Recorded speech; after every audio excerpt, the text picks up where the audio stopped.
This is the horrifying moment a suspected terrorist used a Ford Fiesta as a weapon to hit at least 15 cyclists and pedestrians at up to 50 miles per hour before narrowly missing 2 police officers as it plowed into barriers outside the Houses of Parliament. Today, the Westminster terror suspect, a black man in his late 20s now refusing to cooperate with detectives, is said to be from the Midlands and was not known to MI5 or police. Today he looked dazed as he was dragged from the smoking silver Ford Fiesta by around a dozen armed officers who had their rifles trained on him. A loud bang followed by screams echoed around Parliament Square at 7:30 am this morning, and CCTV uncovered by the BBC shows the car swerve the wrong way down the road and intentionally veer through crowds before smashing into a security barrier. 2 uniformed police officers manning the checkpoint designed to withstand a high-speed lorry attack are shown diving away, and detectives are investigating if they were the true targets of the suspected terror attack.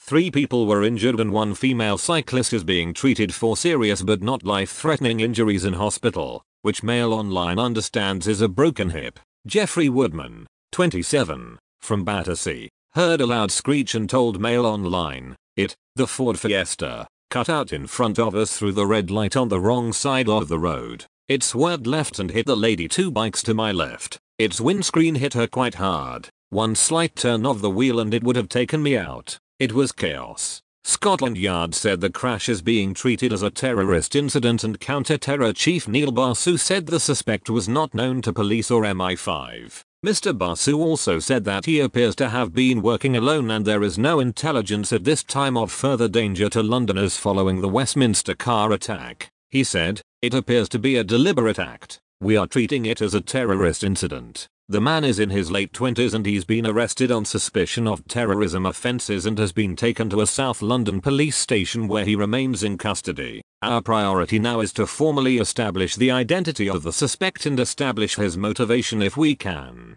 He is not currently cooperating. Parliament is closed today but most MPs are away because it is during the summer recess, and a huge terror cordon stretching nearly a mile around Parliament Square is in place." Today's crash came 17 months after Khalid Masood drove into pedestrians on Westminster Bridge, killing 5, before stabbing to death PC Keith Palmer at the gates of Parliament. Alan Ochab saw the incident and said, "I think it looked intentional. The car drove at speed and towards the barriers," while Jason Williams said, "I saw at least 10 people lying down. I had to run for my life," and Barry Williams said, "One of the cyclists jumped up and ran after the driver. The moment the suspect was arrested was caught on camera and a witness, Donovan, told LBC, 6 4x4s shot past us and armed police jumped out and over the barrier. They were just dragging him out, but they were pointing guns in the car." A meeting of the government's Emergency Cobra Committee will be held at 2 p.m. today,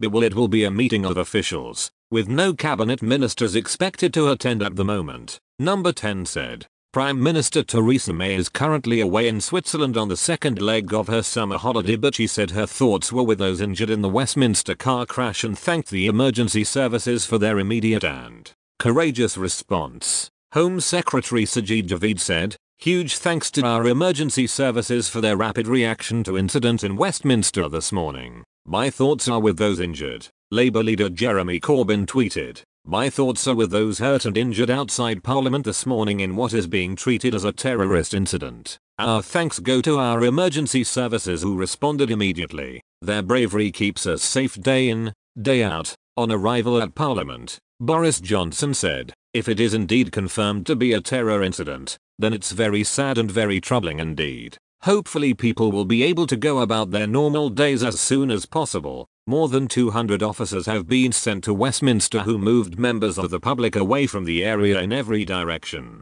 Specialist officers and sniffer dogs sanitize the scene, a term used when checking for a bomb or dangerous chemicals. Witnesses said officers initially stood back and said it seemed as if they were concerned that the car may have contained a bomb. Witness Jason Williams told ITV's Good Morning Britain that the incident was very, very scary, adding that he was feeling very anxious. He said, "Basically I've seen a man driving a vehicle, and he's gone into one of the bollards. There was a loud bang. Straight away I thought, oh no, this is another terrorist attack. So I've just started to run and the police were saying get out of the area. It looked deliberate. It didn't look like an accident." How do you do that by accident? It was a loud bang. I was very surprised. The police didn't go in straight away. They seemed to be standing back. They were obviously a bit wary, like what's going to happen next. I don't know if it was a tip-off, a warning, that this was a bomb. There seems to be maybe about 200 police here now, and it's all happened very quickly in the space of half an hour. I have seen people on the ground, lying on the road. I don't know if they have actually been hit by the vehicle or not. I saw at least 10 people lying down. I had to run for my life. Bus driver Victor Ogbomo, 49, was driving passengers past the front of Westminster when he saw the crash. He said, "All I saw was the smoke coming out of a vehicle, a silver vehicle. I just stopped the bus. The police said we have to move back. Then in less than 5 minutes the response team came. They went to the vehicle, so we had to push back. I saw the car in the barrier." Cyclist James Maker, 30, of Chelmsford, Essex, passed the scene in Westminster within minutes of the crash to see a woman injured on the floor and the car crashed into the barrier. "I looked to the right-hand side and there was a cyclist on the floor, clearly injured," he said. "It was a woman. They were clearly quite injured. They weren't moving and they were in the recovery position. Fellow cyclists were helping her," he said, adding, "There were a couple of cyclists who had clearly been involved who were sitting on the floor and perhaps had minor injuries. I must be honest, I've got a young son and a wife and my initial reaction was as long as paramedics were seeing to the woman. I wanted to get away from the incident." The head of policy at the county council's network then saw the silver Ford Fiesta crashed into the barrier outside Westminster Palace. "You've got to have an intent to go for that barrier. There's so many security barriers and the way the car ended up in that part it would appear deliberate to me. It's gone up the driveway and hit the actual barrier thinking perhaps it would open," he said. A huge police cordon continued to expand this morning, stretching from Parliament Square to St James's Park. A number of high-profile buildings are now falling within the cordon including the Supreme Court, HMRC and the Treasury. The usually busy roads have been taped off with police officers on guard at every road. Among the roads closed off include Old Queen Street and Birdcage Walk. Dozens of confused civil servants were unable to get to work without a police escort. Officers were assisting workers to and from the buildings.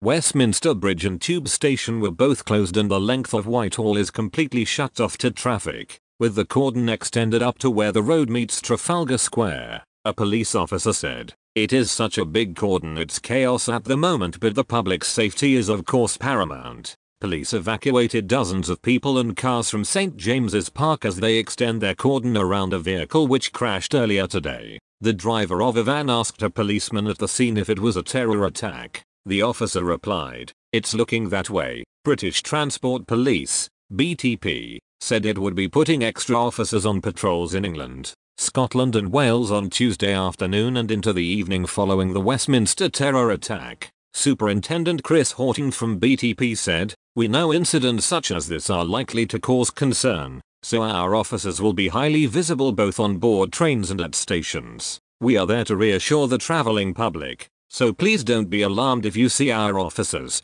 including firearms officers, on your journey." Holidaymaker Justin Davey, 48, was going on a morning jog through St James's Park with his family when they were suddenly told to leave the park. He told Mail Online, "Police just shouted, 'Get out of the park.'" Mr. Davey admitted that it was a scary experience, with the family having only just arrived from Mexico for their holiday to London. He said, "It's not what to see when you're on holiday, helicopters flying around and this type of thing. It is quite scary. The police are very well organized though." A witness, who gave his name only as James, described how he had been cycling past Parliament shortly after the incident happened. There was a cyclist clearly injured on the floor. There was a number of cyclists off their bikes. "As I went past, an ambulance turned up," he told the BBC Radio 4 Today programme. "As I carried on down I was told to get off my bike by a police officer." He said there had been an incident. "As I looked up as I got off my bike, I saw there was a car in the barrier. My natural reaction was to get away from the scene." 2 people were treated at the scene in Westminster for injuries that are not thought to be serious, London Ambulance Service said. Assistant Director of Operations Peter Rhodes said, "We were called at 7:40 a.m. today to reports of an incident on St Margaret Street, SW1, We sent a number of resources to the scene, including 3 ambulance crews, responders in cars and an incident response officer. We have treated 2 people at the scene for injuries that are not believed to be serious and have taken them to hospital. The police response suggests they will be considering if a terror attack was a motive. Security expert Chris Phillips told ITV's Good Morning Britain, "Clearly this vehicle has crashed into the barriers. The barriers are there to protect the building and the people inside. They've been there a long time actually. I think one of the biggest issues for police officers when they approached the vehicle was could it explode.